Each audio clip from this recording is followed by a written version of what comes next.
Dallas Cowboys going through what y'all need to know to make some money on this team in 2021. So last year, 6-10, pretty ugly year overall. Obviously, the biggest contributor to that is the Dak Prescott injury. He breaks the shit out of his leg in week 4, I think, and that dooms everything from there. But they also had crazy injuries along the offensive line. They actually had a lot of defensive injuries too. I mean, it was just a real tough year overall. But that's the thing with the NFL, right, is that's how teams bounce back real good the next year, and we'll talk about that. As far as my record on them goes, another team you make and bank on if you betting with me. 10-5, strong bets, 27-15 overall. I did towards the end of the year when they had the goofy bag of quarterbacks, the Ben DiNucci, Garrett Gilbertson. I started to get a little bit maybe too down on them, despite them still being an NFL team. But no real complaints. Obviously, I'm still trying to do better, even better than that, but not going to complain. For this team, though, for this year, roster-wise, what are you looking at? So first, we'll start with the losses. Offensively, nothing I care about. Cam Irving's bad. He left, so what? Joe Looney was pretty bad. He was closer to mediocre, but whatever. He left. He actually retired now. Blake Bell is a tight end. I think is underused, actually. He's a decent player, but I don't want to talk too much about him. He's a third-string tight end or whatever at this point. Andy Dalton, that's the biggest one, obviously, offensively. And, I will say, and I talked about this in my Bears preview with him, he actually still is fine, isn't it? Well, fine is too strong. He's still functional as an NFL quarterback, especially, in a really positive situation, which actually, interesting enough, he would have had last year, just except for all the injuries that took place.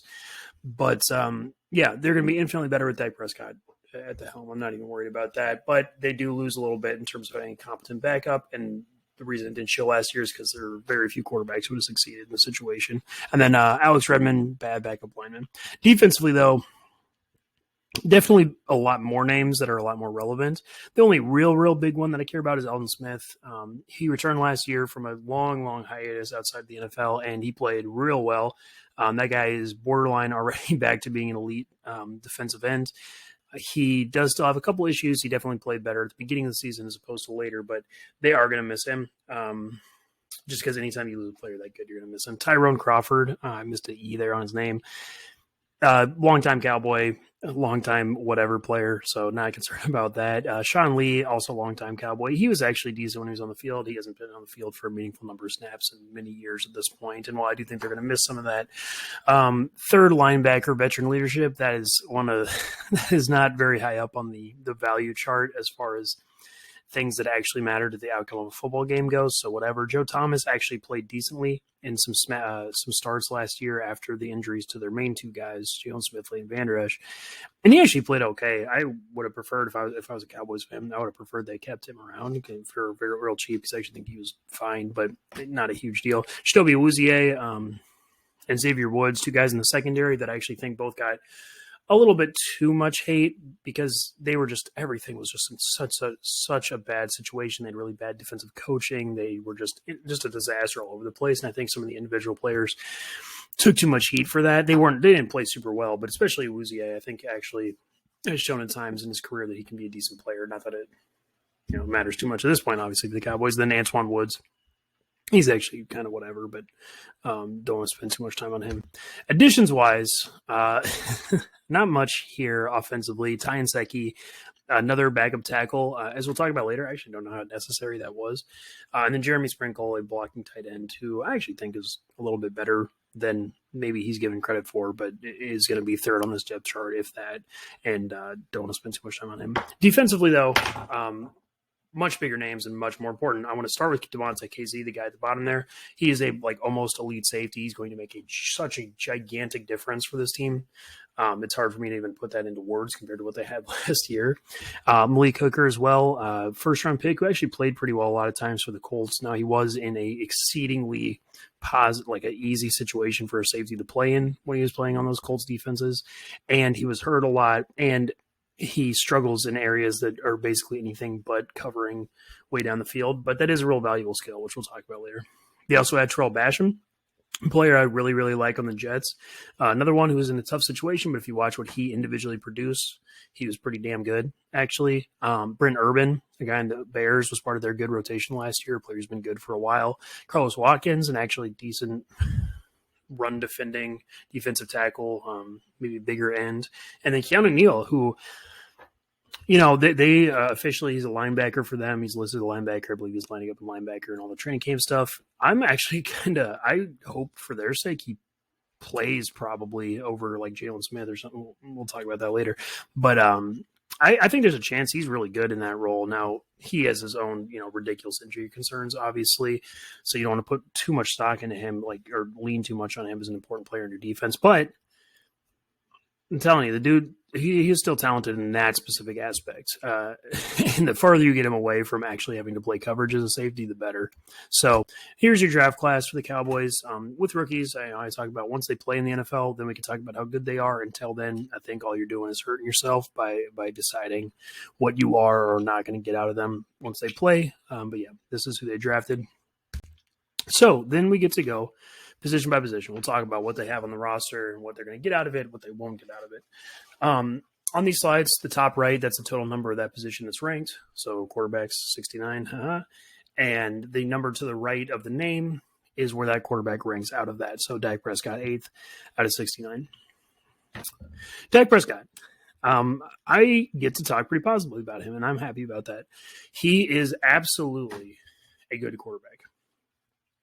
He's one of the best quarterbacks in the NFL at decisively targeting something pre-snap and making a quick decision. Now, he's not always right. He's not nearly as good at it as like Tom Brady or whatever. That's an impossibly high standard anyway. But he's willing to do it, and he's still like pretty good at it compared to a lot of guys around the NFL who just hesitate and their mind just goes blank once it seems like when the ball gets snapped. He's definitely not like that, especially when he plays pretty clear man coverage looks. He's going to make good decisions with the football generally, and in this specific offense with how the offensive line is when they're healthy and the three receivers we'll talk about later, he's again in a really, really positive situation. Then obviously you get to add on that he's a mobile guy. He's very, very strong in terms of staying up in the pocket. He can run. I think maybe he is a little overrated with that. Not to say he's bad or anything. Like, he's definitely useful. And yeah, overall, I mean, he's a guy who's going to consistently add positives to your team. And I really don't have a whole lot of glaring weaknesses I can point at with Dak Prescott and say, oh, this is, he'll suck when this happens or this happens. So yeah, definitely a positive. They really missed him. You saw at the beginning of the year what their offense production wise would have looked like. And I have no problem assuming that's how it would have continued the rest of the year and what it's going to look like this year because of how good Dak Prescott is. Past him, Gary Gilbert, he played the one Steelers game and he played okay. He did show that he has some legs to use. But as far as a NFL caliber decision maker, get out of here. And then Ben DiNucci, as far as I'm concerned, he is very comfortably the worst quarterback that has played enough snaps for me to judge in the NFL, or that is currently in the NFL. His arm strength is 20% of what it needs to be, and he has no idea what he's doing. Really, really bad. Not that I don't hate the guy personally, but he's really bad at playing quarterback. And then Cooper Rush, a guy who's been in their system for a long time, hasn't played any meaningful NFL snaps. At the running back position, so you get Ezekiel Elliott.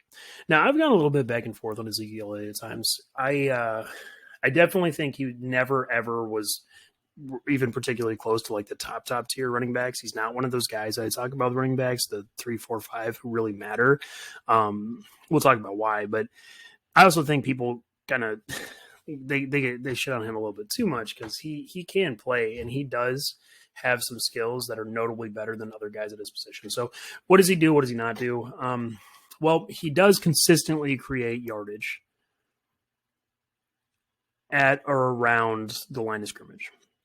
He sees holes very, very well. He has enough agility to get to them. He plays through contact pretty good. And overall, I would say, vision is very comfortably his best trait. The reason he doesn't really matter as opposed to, guys at the top, your Dalvin Cook, Christian McCaffrey, Aaron Jones or whatever. One, he just does not have the long speed, especially now at this point in his career. He clearly loses gas, 20, 30 yards downfield.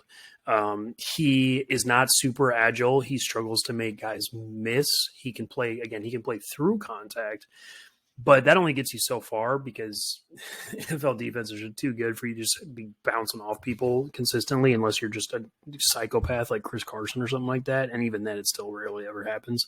And he actually goes down. Like, while he falls forward very well, he does generally go down on contact. And, I don't know. He's fine. Again, he actually does a little bit of some useful things, especially, you talk about a guy you want to give the ball to on, like, 3rd and 2 or something like that. He'd be pretty far up there, but that's only so valuable, and he does kind of struggle with the rest of the stuff. Tony Pollard, though, his backup, also a starting worthy running back in the NFL. The dude is extremely explosive. He actually has a chance if he, comes into a year, whether it's this year or not, and gets a whole lot more snaps to be one of those running backs who, like, kind of matters at the top. He does do things that remind me at times of even like a Raheem Mostert. Would be like kind of my first thought example. I mean, he's not, like, again, at that high end of Dalvin Cook, but he's definitely really good. He actually creates misses as opposed to just as opposed to just soft contact. He has enough vision that I'm comfortable. And again, if you gave him, however many, he's literally shown it in the NFL. If you gave him 20 touches a game, he'd be real, real, real productive. Why is he worse than Zeke? Honestly, it's probably just a sample size thing, to be frank. There is a possibility that if he were to have a bunch of carries throughout a season, I don't believe in the whole bell cow running back. I think that all that stuff is dumb. But there is a chance that I think his weaknesses would show up more in terms of hunting big plays. That's something that hurts a guy like Saquon Barkley, and I think it could hurt him too. But not to get too much into that point, is Tony Pollard's very good as a backup. Past him, Rico Dowdle is bad. He played very few snaps, though, and then some undrafted rookies. Next position. This is a real exciting one to talk about with this team. Wide receiver. So, keep in mind, despite the rankings maybe looking a little bit low, there are a ton of really good receivers in the NFL, and all three of these guys are very, very much in that very good section of receivers. So I'm going to start with Amari Cooper because he's my favorite by far of these guys. Amari Cooper is – so I personally – so Devontae Adams I'm very comfortable saying is the best receiver in the NFL. Stephon Diggs is either the second or third, again, very comfortably. And the reason is, in the modern NFL, what do you value the most? It's being able to win by a lot quickly, because that's the thing that's going to consistently create the most yardage for your team, create the most opportunities, go the easiest on your teammates and especially your quarterback. It's just such a valuable thing. Amari Cooper is the only guy who is comparable at his best to Stephon Diggs and Devontae Adams in that specific aspect. The only guy. In fact, he's the only guy who I could argue at times looks better than them in some of the stuff they do. That is a wildly large amount of praise for me to give a player. Amari Cooper, he will destroy dudes in man coverage in ways that are just not fair. And we're talking even the best corners too. He also is actually pretty decent after the catch. He does understand defenses as far as like beating zone coverage and stuff like that. But that is, I think, where his weaknesses start to come up against, and why he's not, in the top 5 receivers, is because he doesn't have a huge amount of physicality at any point in his game, whether that's with the ball or without it throughout his routes. And as far as like a zone buster or whatever, I don't think he reads defenses and moves into space quite the same way that the guys at the very top do. Not to say, again, that he's not valuable. He's exceedingly valuable, and what he does is really, really, really good. But that's part of why you get those, that kind of famous Amari Cooper inconsistency, is because he literally does change the way he plays depending on the matchup he's into, and that's what keeps it a little bit down. Michael Gallup, we get to talk about next. Another dude I absolutely adore. He is really, really good as a weapon up and down the field.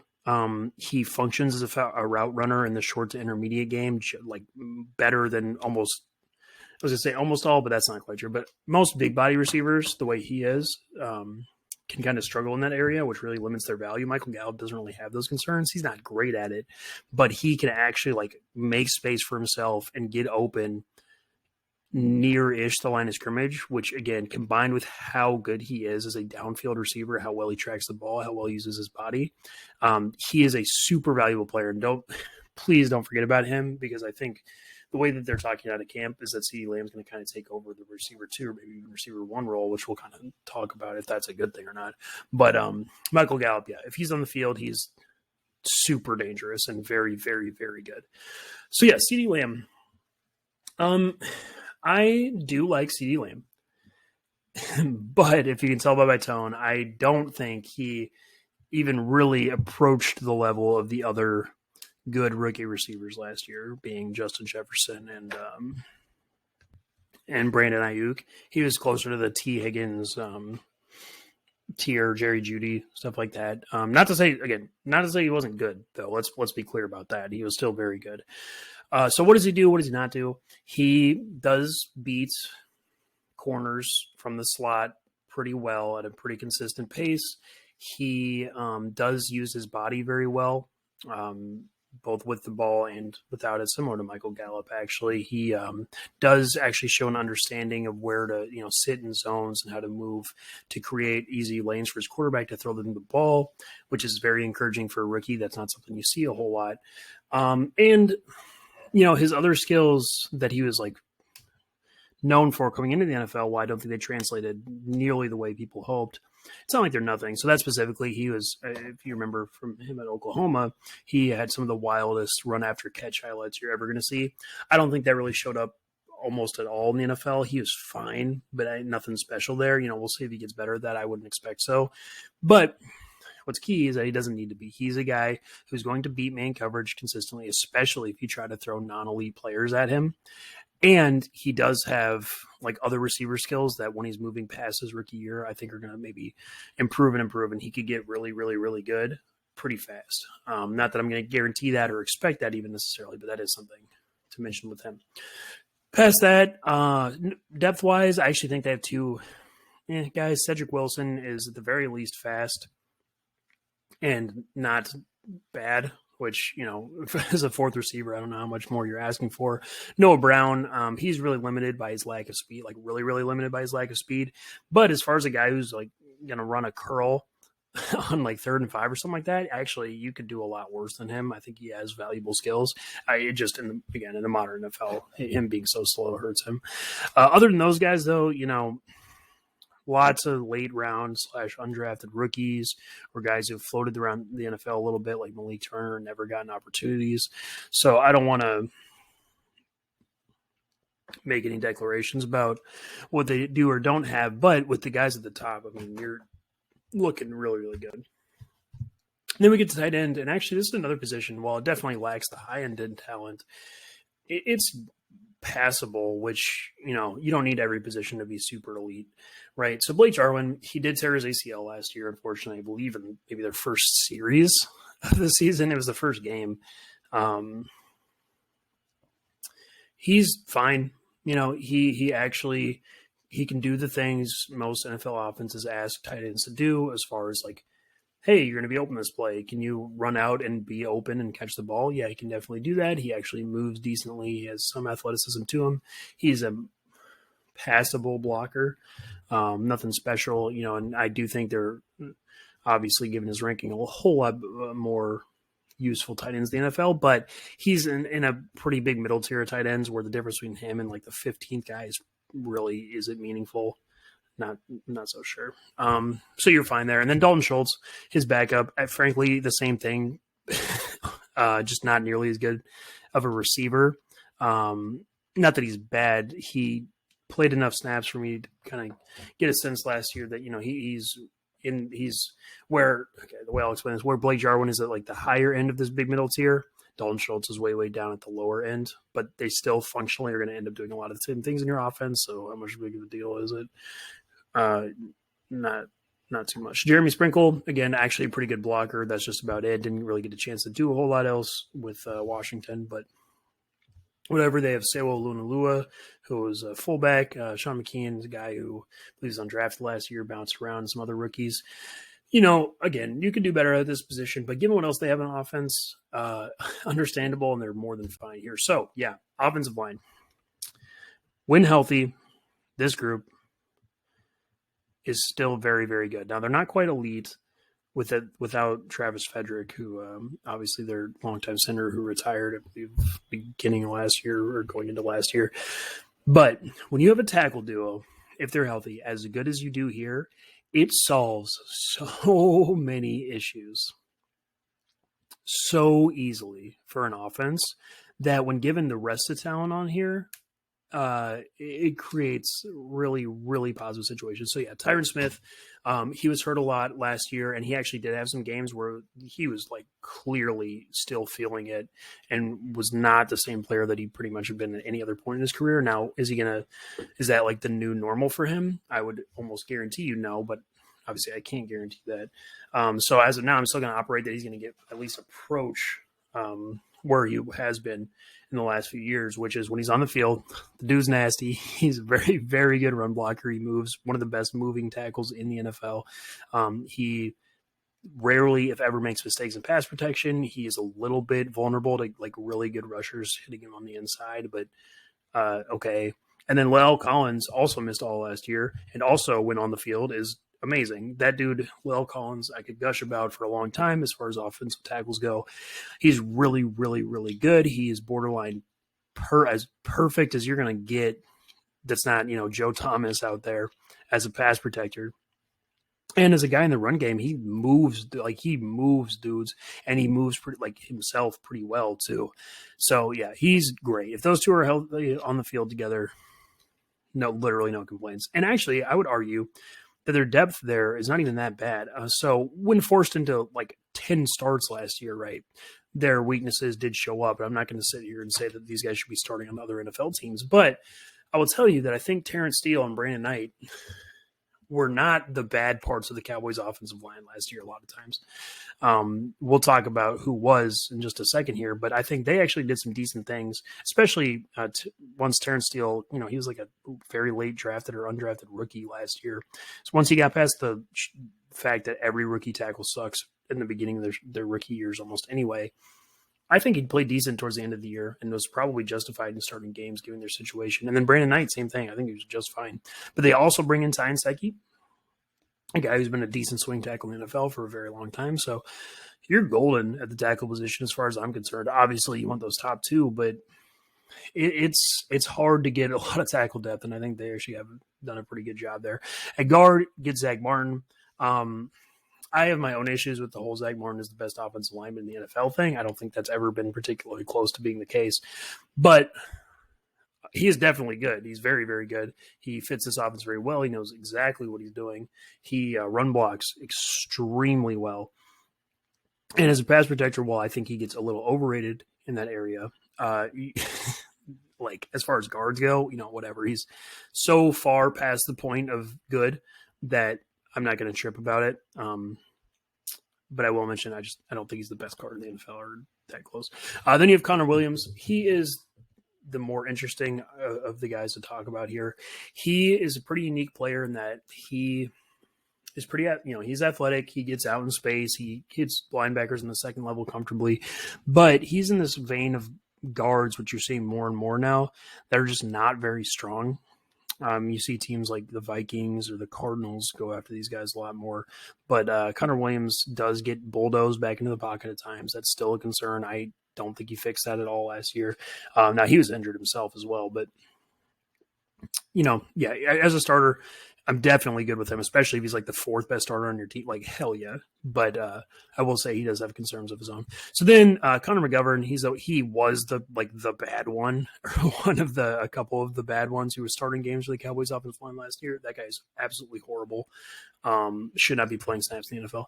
At center, Tyler Biadasz, unfortunately, was also one of the bad ones for them last year. Now, he wasn't nearly the same level of disaster, but for them to have seen enough, given what he put on film last year, to comfortably hand him the starting job at center, that is really concerning to me. I'm not going to lie to you. Now, I talk about this fairly frequently.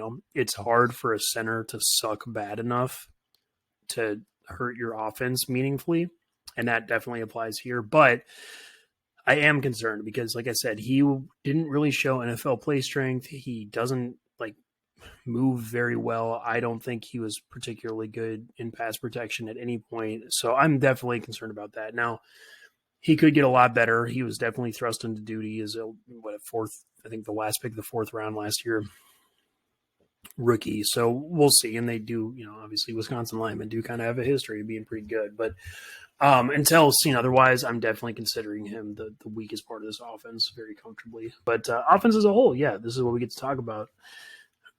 Listen, despite what I just said about Biadish, they're still going to be really, really good because you're talking about a quarterback who leans on attacking good matchups and does it confidently and frequently, throwing to 3 receivers who on any given play are effectively guaranteed to have 1, if not 2 positive matchups behind an offensive line that has very, very, very good tackle play, still very good guard play most of the time, and leaves overhanging concern at center that's not even guaranteed to suck. And again, is he going to be so bad that all those other positives I just said are taken out of the equation? I'll just tell you no.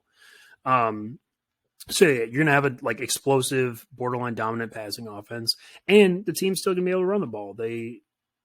Between Zach Martin, the tackles, and the way that they scheme things there, I don't think they're going to be dominant or great or anything, but it's more than enough given how good their offense through the air is going to be. So very exciting, this offense. You saw the production that this team is capable of at the beginning of last year. That was absolutely not a fluke. That is more that. Expect that to continue as long as Dak is healthy and the tackles are healthy.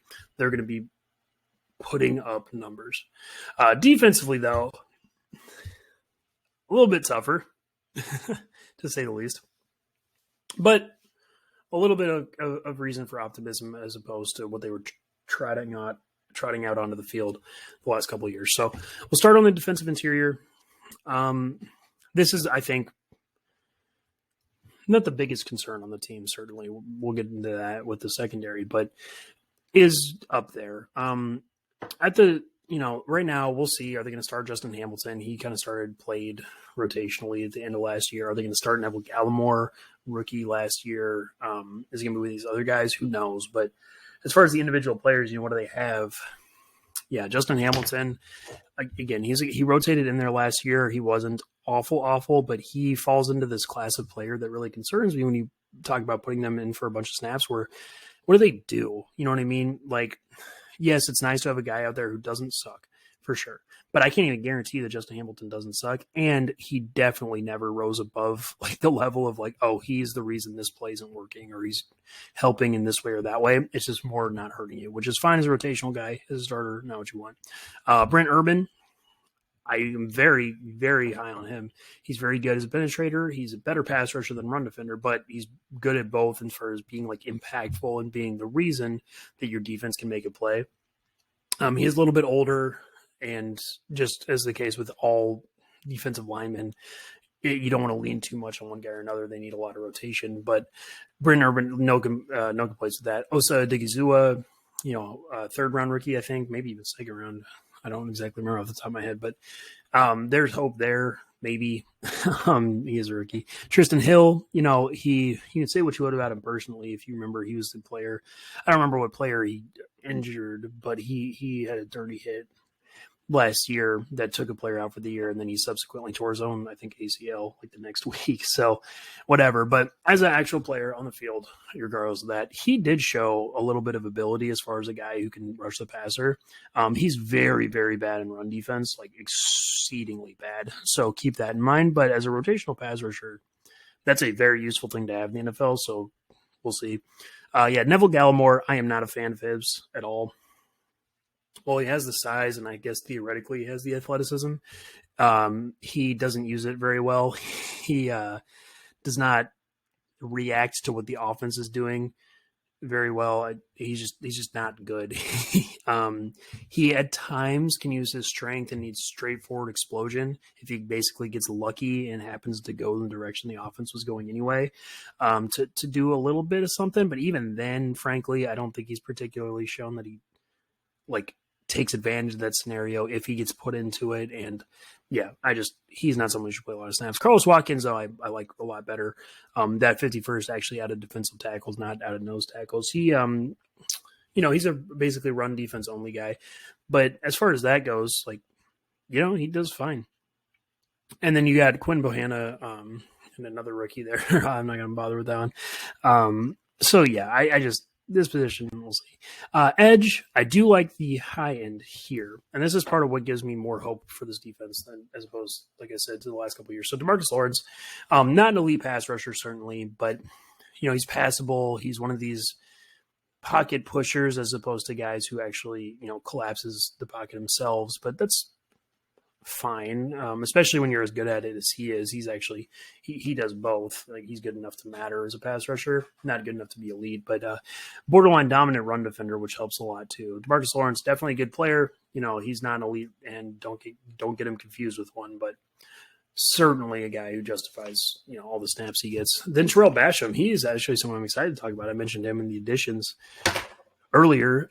He was on a bad Jets defense in a really bad situation. But when you watch what he individually does, like, the dude actually gets after his pass rusher a little bit. Like, it's enough for me to sit up and take notice when I'm, previewing a game or something like that. And he, frankly, kind of functions okay as an edge defender. Point is, I like him a lot. I don't know if he's actually going to end up starting or if it's going to be Randy Gregory. Either way, I think they're going to get good play there because Randy Gregory showed, once he started rotating in more and more and more by the end of the year last year, that dude still got it. He plays the run. He's actually very similar to Alden Smith, the player that was ahead of him that left, as far as being able to do both as a pass rusher and as a run defender. He's a big, strong guy. He plays the edge pretty well. Not an elite pass rusher, not on the level of Alden Smith there for sure, but he's not nothing, and that's definitely a bonus. Then you have Dorrance Armstrong. He's whatever, very whatever, but he doesn't suck, so that's something. And then you have third-round rookie Chauncey Golston too. So I do like this edge grouping a little bit. Linebacker, I'm going to get a lot more negative. You see the rankings there. I'm very comfortable with that. Leighton Vander Esch, Jalen Smith are not good. So and I talked about this with Justin Hamilton, and they really suffer from this, which is they just don't do anything most of the time when they're on the field. So they can clean up. So I will say they're still useful. They're both very athletic sideline to sideline. And while they don't use that athleticism proactively, they do use it reactively very well, and they can limit, these modern NFL, 49ers, Vikings, teams that run these stretch offenses. They're pretty good about limiting the super high upside of that. The problem is they're also very bad at actually taking away things. They both react very slowly, generally. They slow play things a lot. The point is they really struggle to make plays in the backfield of their own volition. When they're sent on blitzes and stuff, that's a little bit different. But that's really my big problem with them, as well as them being just moderate pass defenders at best. Jalen Smith, again, theoretically has the athleticism to do better. So does Vander Esch, but neither of them in practice really show that they can do that. And Vander Esch, he is the better of the two. But again, I struggle to see how they help your team as opposed to just not hurting you, which is good, but you need better than that at some position. And maybe they have that. So they draft Micah Parsons, at the top of the first round. He definitely has a chance to be everything they're not, and that would make a world of difference, because if you take him, put him at the top, and then have those two guys who are still useful as the cleanup dudes around, that would change everything. That would be a really, really, really big deal. I'm not going to guess that that's what happens or guarantee. I have no idea.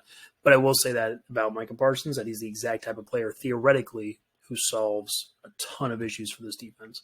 Keanu Neal, I mentioned him earlier. I think he's actually going to function really well as a linebacker. I think I might rather have him on the field than Jalen Smith, depending on what team you're playing against. But,